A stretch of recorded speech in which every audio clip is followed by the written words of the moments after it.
Hi, I'm Dean DeMarzo. And I'm Tori DeMarzo. This is Relatively in Tune, where we talk to creative people and the people close to them. Today, our guests are Emily Miller and Hallie Melton, who are both incredible creatives here in Nashville. We're on the road. We're in an Airbnb right now, actually, if you can't tell. We are here in Nashville. We thought we'd record a Nashville local or a pair of Nashville locals.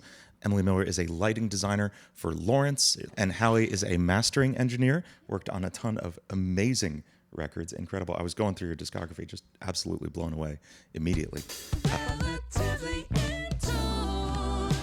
Why don't the two of you introduce yourselves in your own words? I am Emily Miller. I have been in Nashville since about 2022, and I am a lighting designer / director. I tour and have been touring for many years, but it feels like nonstop since 2022. Because I graduated from a college called Lee University in Cleveland, Tennessee, where I majored in theater and in digital media with an emphasis in studio production. And I am currently in Nashville working at Brooklyn Bowl, Nashville as a lighting director. But then I also tour as well. I'm primarily touring with an artist called Lawrence right now. I've toured with Ripe. I've toured with DPR, Michael Franti and Spearhead. Whoa. And then did a John Bellion show. And then Mother Folk, which is the band that Hallie's husband is in. And I continuing on, not stopping, always hitting the road. It feels like every other week, flying somewhere new. I'm Hallie Melton. I have been touring off and on for close to 10 years now, I think, like 9-10 years. I kind of got off the road in 2020, as we all did, and fell in love with mastering, which is great. I was an intern at a studio, or like an assistant, I guess, at a studio here in town, and really dove in head first, and now do it pretty much full time. I do still part-time, a couple months out of the year, get to tour with a band called Wheatus. It's a lot of fun. We go to the UK a lot. They're really big in the UK. I have a great time with them. I love them so much, but kind of like less so on the road with the big boys, I feel like nowadays, which is a relief because I love being home now. That sounds nice. And we just, I mean, they're legends. No, they're great. They're legendary. Brendan even just recently played Dirtbag at a stadium in Germany with Ed Sheeran. Oh my God. I know. Crazy. He had told me at one point, I get to do some cool stuff this year, and then didn't say who because he couldn't. And then I kept seeing videos on my TikTok, and I was like, gosh dang it, of course. Yeah, that's pretty cool, bro. So That's unbelievable. Yeah. We had a fun moment talking about this before the interview started. You mentioned we have some friends in common. Nerdcore rappers Mega Ran and MC Frontalot have both opened for Wheatus on tour. Yep. And literally 2 days ago, I played a show with both of those guys at Nerdcore PartyCon in Dallas. So that's a fun little connection there. Nerdcore rappers specifically I'm familiar with, and they rock. So are you doing front of house for Wheatus on tour? I do monitors. I kind Awesome. of also just stage tech for them, so help them set up. They don't really have a huge crew, just a front of house engineer, tour manager, and me. So between the three of us, we load in, set everything up. The band participates a ton in all of that too. But I'm kind of just an extra set of hands, which is great for me. It's less pressure, more what I enjoy doing. I just get to be there and do my work and help solve problems. You're definitely a person, because I went to see her. We randomly crossed paths with both of our tours in the UK at the same time. So a few months ago, I flew in to a show that Wheatus was opening for, Bowling for Soup, and I got to experience the day with Hallie, being a bit of a fly on the wall. And Hallie is definitely Hallie, we don't know how to fix this. This thing is happening. What do we do kind of person. That's kind of how I feel I am with most things in life anyway. That's a priceless skill set. I mean, the number of things that can go wrong on a show at any given time in any of the verticals going on, sound, lighting, staging, anything. I mean, both of you have to deal with that on a day-to-day basis, I'm sure. We need this adapter, this thing won't turn on. What prepares you to deal with those situations? Them all of a sudden happening, sometimes you aren't prepared, but definitely not panicking is probably the key factor. Is the more of those situations you encounter, is the more you're okay, well, this is a problem. It's great. Show's starting in 2 minutes, but it's fine. So we're going to figure it out. And I think that when you tour and you have to be flexible all the time with different venue sizes and different equipment that you're working with and different people, that's a really big one too. Different venues have different people and all over the country. And so I think that honestly, going from like college to actually touring, I don't think classes really prepare you for the unexpected. Just jumping off into the deep end is kind of what you have to do, I think, personally. Like, at least that was what was best for me, because I think also once you like get your feet wet and like dealing with any sort of crisis, you're just kind of like, okay, fine, like we're in it now, like we can't get back out. So I really think that there's some power in just like kind of accepting that whenever you're in a bad situation or like something is wrong, you have to solve it. You have to fix it. And so then like the panic kind of disappears, and then you start looking around at what you have available to you. And it gets easier once you kind of accept this will be solved. The show will go on. It has to. There is a solution. I will figure it out. That's a question that Dean and I were talking about before you guys showed up, was being in light design. We wonder how that works in general. Do you have something prepared in advance? Do you know what equipment each venue is going to have prior to showing up? Do you have to figure it out on the fly? How does that work? I mean, primarily, so there's an advancing process with a tour. So like kind of the progression of like a timeline with figuring out a lighting design to the actual show. There is in between emailing between the artist tour manager and the artists themselves maybe, and then the production manager and then the venue. There's communication, like usually an initial advanced document. So hopefully you know very generic things like the size of the stage and whether they have any rigging capabilities. You know, what kind of lighting rig they have is a pretty key component. You want a patch and a plot, a lighting patch and plot. So a patch is just basically the addresses of each light, and you as a lighting person will put them in your console, and that's how you control them. And so if the venue sends you all the information and it's correct, that's very key. Yeah. You have kind of a sense of what you're expecting. And a lot of the tours that, like a tour will have a lot of similar venues on a leg. A great example is this past Lawrence Family Business Tour. Actually, it was very varied. We had some venues that were a little smaller, and then some that were like MGM Music Hall at Fenway that are 4,000 cap or something. And it was like one of the biggest venues. They played Radio City. You were there. You were there. Yes. Oh my gosh. That was the biggest venue. And then awesome. there were some venues that were 30 feet wide on that tour too. Wow. Gosh, which one? Bluestone. The Bluestone. It is really cool, but it is so small compared to like Radio City. So a lot of times when you're designing for something like that, we knew going in preparation for that tour that there were going to be a variety of sizes. So we had A, B, and C rigs, which is basically just like, all right, and the biggest version of this design is this, medium size, smallest size. So we have kind of an idea of like, okay, well, this is a B venue, so we can put the B rig in here. So designing with flexibility in mind is really key. Is it a programmed light show, start to finish, like to tracks? Or are you running that live? So it totally depends on the artist. I mean, for Lauren's things, for that tour, it was a combination. Some of it is time coded, which is recorded. Some of it is live in the sense that it might be buffed to not have any cues. Some of it is manually cued out already. And so the cues are already there. You have to just hit a few buttons that you would hit in the same way every time they play that song, but it's not recorded. So it's kind of a combination. And, you know, with different artists, sometimes they all do time code. Sometimes they do no time code and no manual cueing. You just kind of feel it out. So like Fish would be a great example of yeah.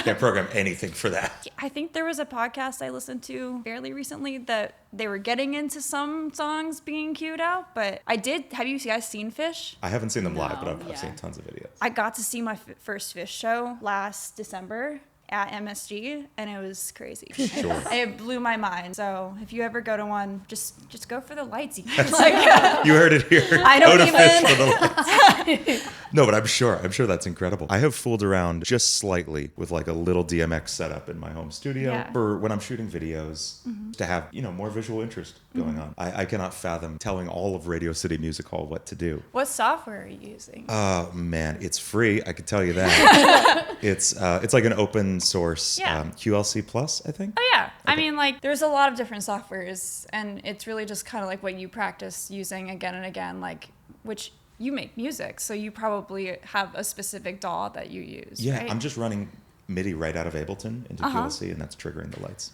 Yeah, we use some MIDI stuff out of Ableton too, at the Lawrence stuff. Like that big button is a MIDI thing. Yeah, That's cool. Yeah. I always wondered how that worked. I was wondering if that was just for show, but that's awesome. Yeah. It's all live. It's got samples in it, and you have to choose which sample to play it.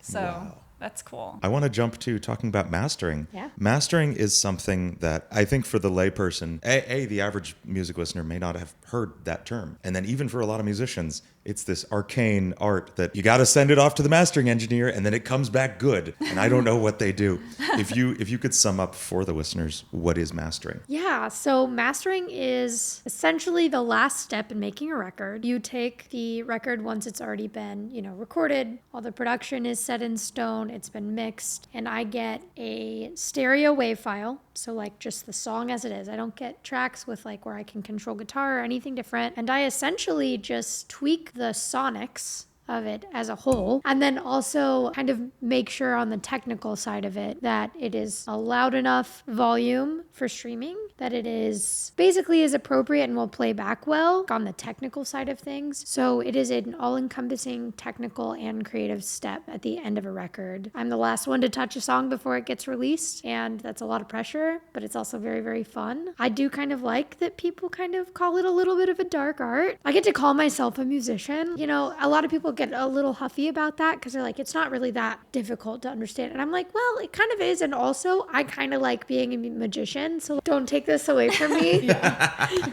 It's definitely takes a specific skill set and, most importantly, good perspective. A mastering engineer, I don't think, can do a great job if they don't have good perspective on the song, which oftentimes really just translates to you can't have listened to it too many times. I think that's one of the most important things about it. The mix engineer has heard this song 40,000 times over the past couple of weeks. 10,000 hours or whatever. They just need someone else to listen to it now. And then you come in, and mastering, in my experience, it can be as little as 0.2 decibels on this frequency, and now it's all better. Yes. And that's it. But you needed to know that's what it needed. And that's essential. Where did you learn to do that?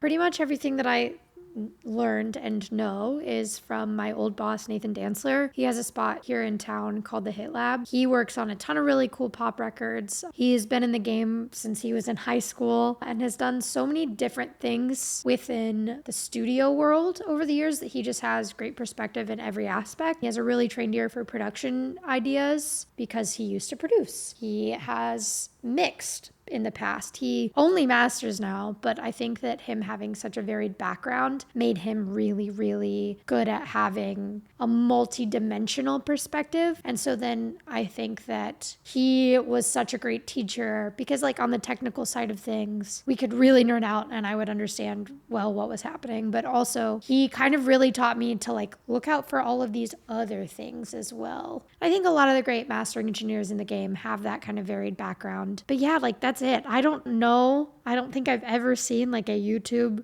video. I'm sure they exist on how to master a song, but so much of mastering is truly a dark art and takes a trained ear and takes a specific listening environment and takes a specific DAW and specific plugins or outboard gear. Everything is so specific to mastering. I can't use all the same plugins that a producer and mix engineer would use. Yeah, they make huge moves and they have a lot of plugins are very cool because they have a lot of their own vibe that they bring to something. And that's cool when it's a guitar track that's buried on the left. But I can't throw on a tape his... Right. You're not trying to vibe the whole track. No. It's my old boss used the term sauce, which was cool. I'm just adding my sauce to it.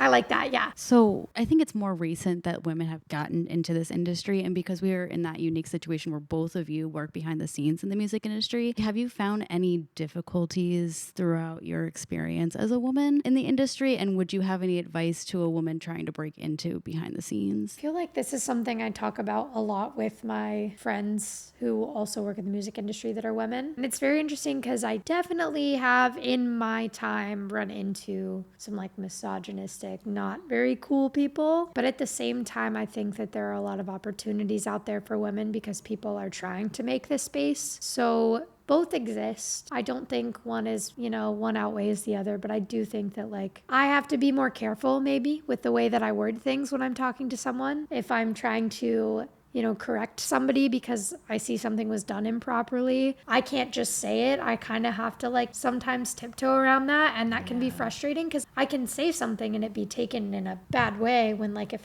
a dude said it, he might not. Yeah. I think in my experience, there's often a feeling of if you are leading a load-in, for example, directing a stage crew on how you need something set up and people start to interpret some sort of direction or correction incorrectly, remembering internally that you are not the one that needs to be backing off. You are perfectly correct in giving your directions. That's your job. I think that it's okay to be like, hey, if I'm not delivering this in a way that is helpful for you, like, please tell me, but I am just trying to do my job. I think there is a middle ground. I think it's kind of like what you're saying. Yep. Yeah. Like to strike between like, you know, you as a human being, regardless of your gender, can be a bossy person. But I think that there is a tendency I've just noticed for women to be called out on being that way more, because I think also this industry tends to just attract, you know, women who like to be bosses. Definitely. So yeah, I think that trying to hold a somewhat being fair is like, if you're able to be fair about just treating people well, I think that you have nothing to worry about.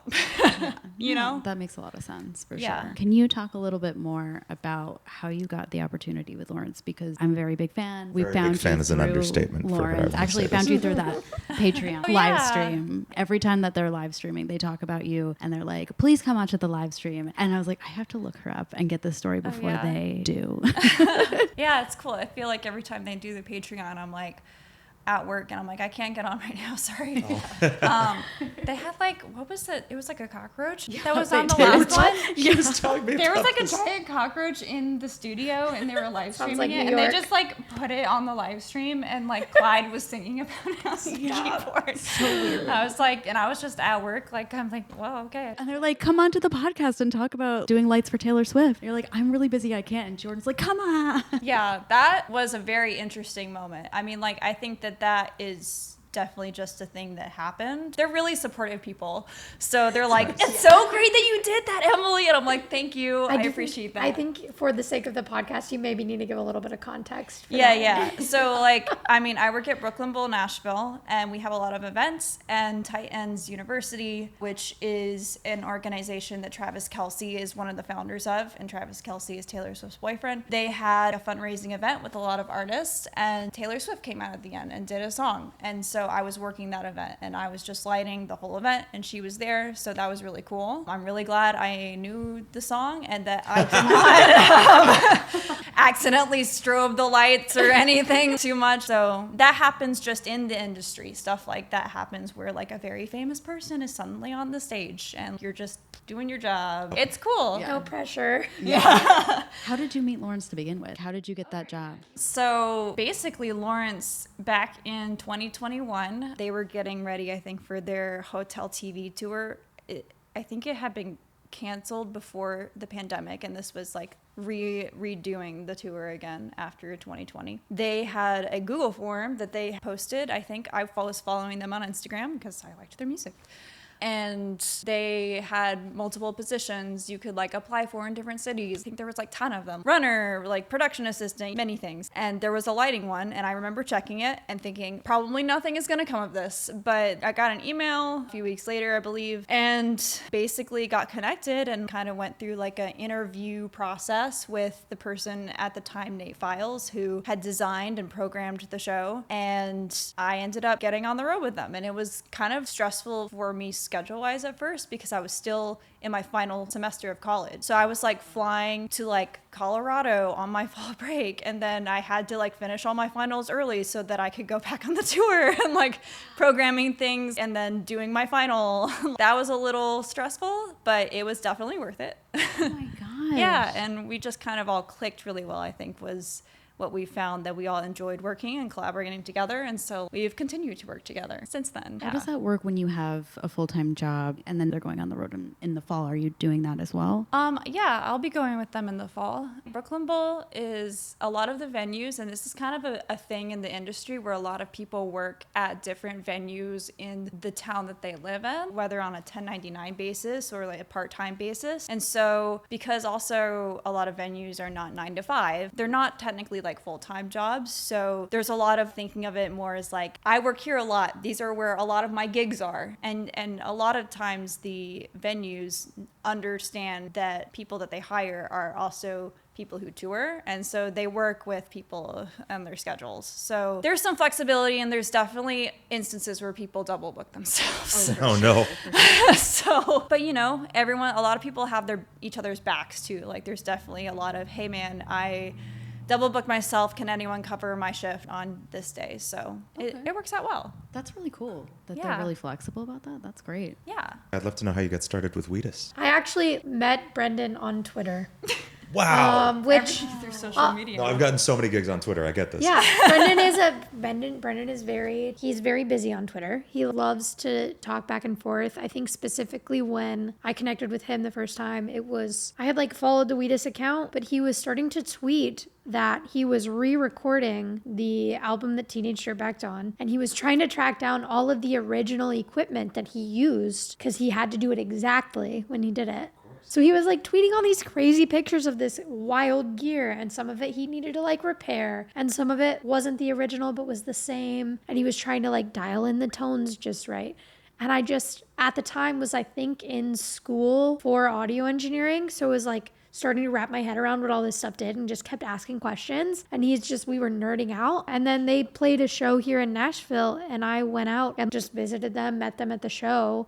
And I actually, just because I can't go to a show and not help load out if I'm standing around talking to them, I helped them push all their stuff back into the trailer at the end of the night, and was like, if you ever need anybody, let me know. And then when he finally went around to wanting to hire a tech, I was kind of, I think, one of the first people that came to his mind, and I had ended a gig with a different artist, so it was pretty free. And it was very funny because it was like, do you want to come out with us for 3 months straight in the United Kingdom, which was a very like intense tour. We did 47 shows in 60 days, and I got to know them all very quickly. MC Frontalot Damien was on that tour, so we were all on a bus together for like 2.5 months, I think, almost. Wow. Yep.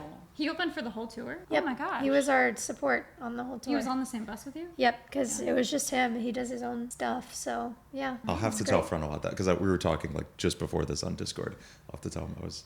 Yeah, talking yeah, to Wheatus. please. Yep. I had tea with Damien at the cathedral in Liverpool. It was a great, weird tour. It was so fun. What's tour life like for both of you? Because you obviously are both on tour a lot. There's some overlaps for sure when it comes to any sort of tour. We have weirdly both like met up in the UK, which we've talked about a little bit. Just the one time, or has it happened more than once? It's only happened once. It but might happen again in think November. it looks like in November we're both going to be around at the same That's time awesome. again. I feel like we both talk about how we enjoy the camps that we are with and that's something that we don't take for granted, because it is very difficult to live in a bus, for one. And then you have possibly 11 to 15 other people with you in the bus. And so there's, higher chances for conflict and like people living in ways that other people don't like. That's definitely a thing on any tour. And I think that we both talk about how we have camps that everyone gets along well enough and is respectful and works it out if there's any conflicts, but also we all get along so well that there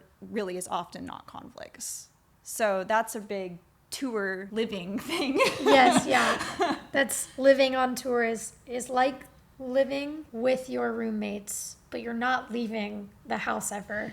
Yeah. You're just with them at all times. You're stuck with and them. when you go to bed, there's just a curtain that you're closing. Yeah. Like it's really close quarters, which I think a lot of people, it takes a specific kind of person, I think, to be able to do it at all. Like, regardless of who else is around you, just it's like a different lifestyle entirely. But I think a lot of people like recharge on the road by either when they have just downtime during the day or on off days, like going out and doing whatever they need to do. So a lot of people, I think, go and spend time on their own. But then sometimes you have a buddy that you guys kind of like the same things. You might go around and go thrift shopping during the day or rock climbing. I have like a rock climbing buddy on the Wheatus tour when we can. awesome. Fun. Yeah. So I think it's just trying to balance like what you need as an individual so that you can then put it all aside and make the show happen every day. It's different for everyone, but it takes a lot of self-care, I think. I did a cruise ship for a year, so I know. Oh, a Oh little my bit. gosh, that's crazy. I have almost done a cruise ship thing, and I am so don't need to. intimidated by the don't need idea to. of being. You're good. I did Oh one my for a gosh. week, and Wow. it was chaotic. It was the country music cruise. Oh God. And I was doing sound, and it was just different artists all the time, and it was chaos. Wow. But the banana pudding was really good.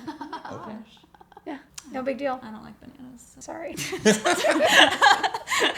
Well, speaking of roommates, you Uh-huh. guys were telling us a little bit before that you moved here in, you said 2022. Yeah. And then you kind of discovered that each other needed a roommate at You had a some mutual point. friend kind of set you up, right? Yeah, Yeah. mutual acquaintance. I don't think either of us really knew them super well. No, I toured with her for a few weeks, I think, and like interacted with her a couple. She's wonderful. Yeah. But yeah, I haven't seen her since then. Yeah. It was really just like a stroke of luck.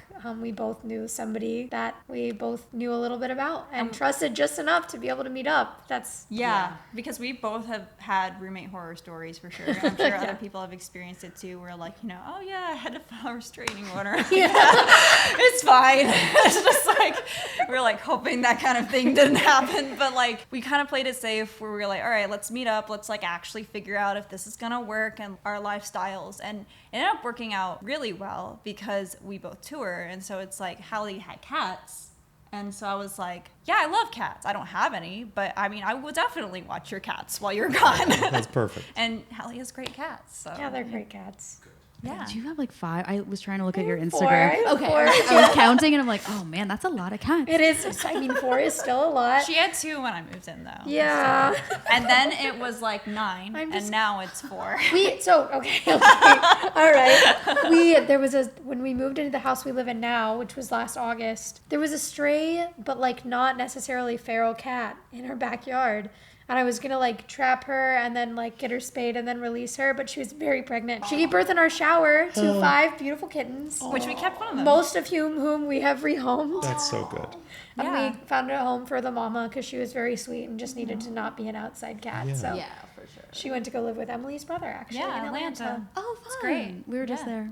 You guys have cats too, right? You have an orange One. We cat. have Yes, one cat, and one that is orange also a cat. lot of. Yeah, to be honest, the difference between 1 and like 4 is not that much. I believe you. No, we Yeah. want other ones, but our cat is a mama's boy, only Very child. grumpy. That's my He orange lives cat. on her lap. Yeah. Yep, he's Yeah. orange too. Yep. It's hard. I want another one so badly, but he's 10. I just like don't want to bother him at this point. Yeah. But maybe, I don't know. If like the right situation came about, maybe, but I will say, fostering kittens might warm him up to babies. yeah, I wonder could if be we fun. could foster. That's a fun idea. Yeah, actually. Let's get home and get settled first. Talk You're about Oh, look, welcome. we have like 4 cameras set up so we can look at him because we miss him so much. Heck Does yeah. he know? Can you talk to him through the cameras? Yes, and he looked She's been so torturing upset. him. I You could gets tell he so was just like excited. so upset. Then he and looks then he just like heartbroken. tries to run towards the camera and I'm like, I'm so sorry. Wait, what's his name? I need to know. Well, okay. His name's Oliver. Okay. Never He was called called Ollie for a long time. Uh-huh. Became Wally, Okay. Wallace. This makes sense. You know, the evolution of cat Yep. names. No, we know. We know. I think we have. Constantly in flux. And Yeah. now it's Wawa. Wow, Wow, wow, that's good. That's a great Can gas I station. I mean, share like, the evolution of Cowboy?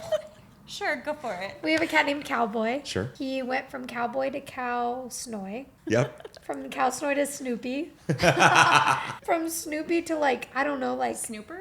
Spooter or something like that at some point. Spooter? And then it went to Spoopy. And Yep. then it went to Spoopy Bean. Now he's Sure. Bean. And now he's Bean He's Boy. currently Bean. He's Bean. Oh, I call him Beans a lot too. Yeah. my cat, Bean. yeah. He's my Bean. Cowboy and Bean. It's an evolution You and it know. makes perfect sense. Because you don't know them when you No, get them and nope. name them, and it doesn't fit. I call him that when I'm angry. Oliver. He has a middle name, Oliver Pickles. Oliver Pickles DiMarzio when he's being bad. Gosh. Yeah. Yeah. Beef Wallington was a good one. Yep. Cats. I mean, both of you are so accomplished in your fields. I mean, you're in a situation where you're both kind of reached like the top of what your fields do. You know, you're touring with an incredible band. You are mastering incredible tracks. Normally at this point, I ask like, what's the next big, huge project you want to do? But you already won. Is there something crazy you would like to achieve someday? I do think that as far as like, I love designing lighting, like overall for concerts, for tours. I think that that's which I am doing right now. And I don't have grand aspirations for this artist or this artist or this artist. I think that personally, just like growing in the variety of shows that can be designed is something I would like to do. I always like to challenge myself. And I feel like I'm the kind of person that really just like views each project for what it is, if that makes sense. Like, I don't really think, well, this is a great project, but it'd be really great to do this project. I think that if there's like a group of people that I like collaborating with, and I think that the ideas and motivations for the project are something I really think are great and contribute to society, like that's a big thing that I think is important, is something that I think actually should go out into the world, is going to inspire people and like make them feel good or make them think about something important. That's really my big thing, which is not specific to this artist or this artist. The artists I personally choose to try to work for are ones that I do think put great music or contribute good mindsets and good vibes. Yeah. So I mean, like, that's my overall goal personally. It's not to go work for Beyonce or something. Beyonce's great, but like, I get what you mean. It's not that there's like bigger or smaller things to do, because Yeah. everything, as long as it's something artistically fulfilling. yeah. Like you said, there was a venue that was like 30 feet wide, and it was gorgeous. It was and it was really fun awesome. to work in. Yeah. Yeah. That's what matters. That's Yeah, amazing. so I think that, looking ahead for me personally, that's continuing to be my goal, and it's one that's ever evolving depending on what projects I end up trying to get involved in. But I mean, I love where I am personally too Yeah. right now. For me, I feel like it's very funny because I could say, yeah, I would love to work on a record that wins a Grammy, all of these things. Me too. Yeah, like who wouldn't, honestly? But like truly, I feel like I'm at the point where so much of the art that I'm working on, I love so much. And I don't really see how things could get much better than that. So at this point, I just want, like when I think big time career goals, it is having a career that enables me to have the life that I want in general. It has so much less to do with like the mastering itself or like the music itself, and more about like, do I have good relationships in my life? Am I able to foster those? Like I feel like I'm a little bit out of my grind hard era in life to try to get my career moving. It's moving, and it's kind of like I'm putting in work, but it's also just kind of coming along up behind me. And so I'm able to put more time into my relationships and my friendships and my hobbies. So I really feel like that's kind of not answering your question, but I think That's the best answer. that's my big career goal, is to have a career that facilitates whatever life I choose. And I think that just being happy doing what I'm doing is a huge privilege. So That's yeah. what we're working towards. I was gonna say it's way better than anything I'm doing.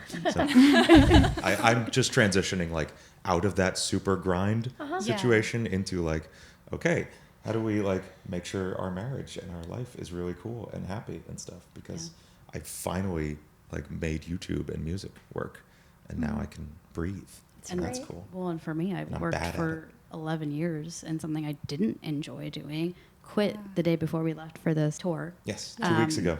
So out of it's like Wow. trying the same thing out of like, how do I do something that I like to do, but also be able to enjoy my family, enjoy going out and traveling or whatever, working in the music industry, whatever that may be. So it's like definitely a It's a goal of mine transition. too. Yeah. Well, one of the main questions that we ask on this podcast, or at least we're trying to do this now, because it's called Relatively in Tune, it's about the close relationship that you both share with each other.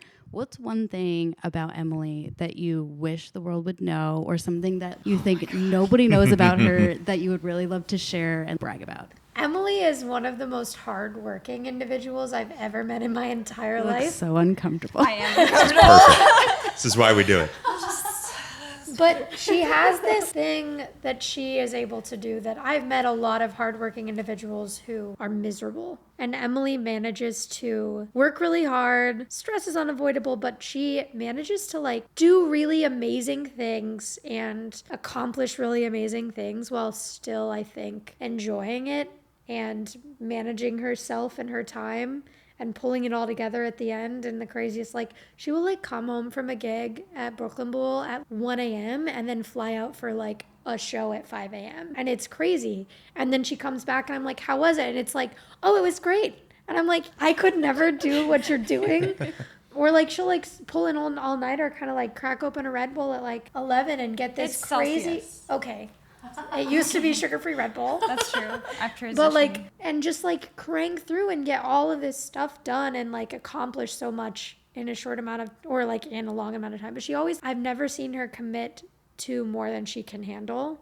Even if she's tired, she like pulls through, and I'm always very impressed at how hard she works and like how well she executes. Don't make me cry. I'm sorry.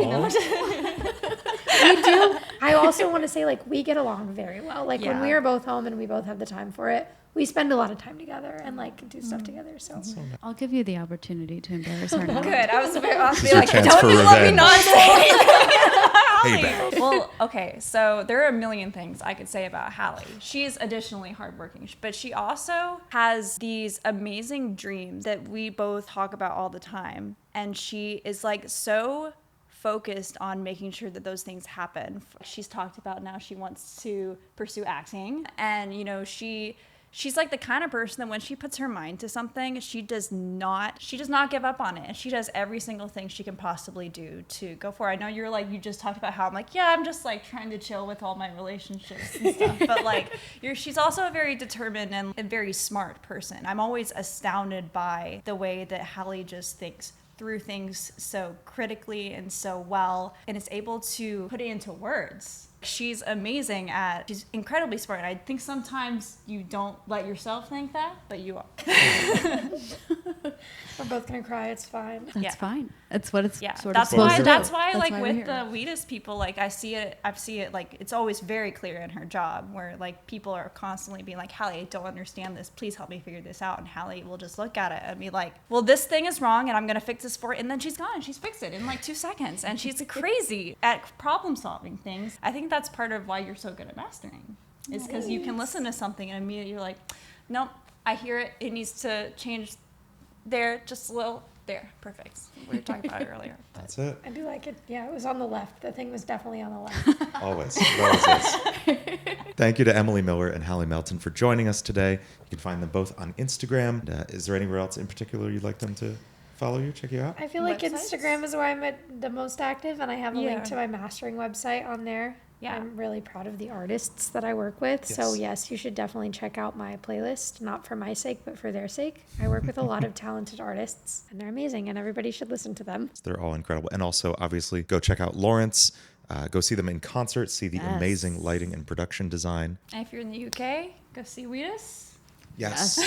We're doing a small US tour too. Oh, when? September. I think it's kind of Midwest-ish. Okay. Cool. No, October. I'm so wrong. It's Don't worry about it. it's definitely October. If you like what you heard, you can follow us online at Relatively In Tune Pod on Instagram, TikTok, and YouTube. Find us on Spotify. Rate us 5 stars on Apple Podcasts. I've been Dean DeMarzo. And I'm Tori DeMarzo. This is Relatively In Tune. Thank you so much for listening, and we'll see you next time.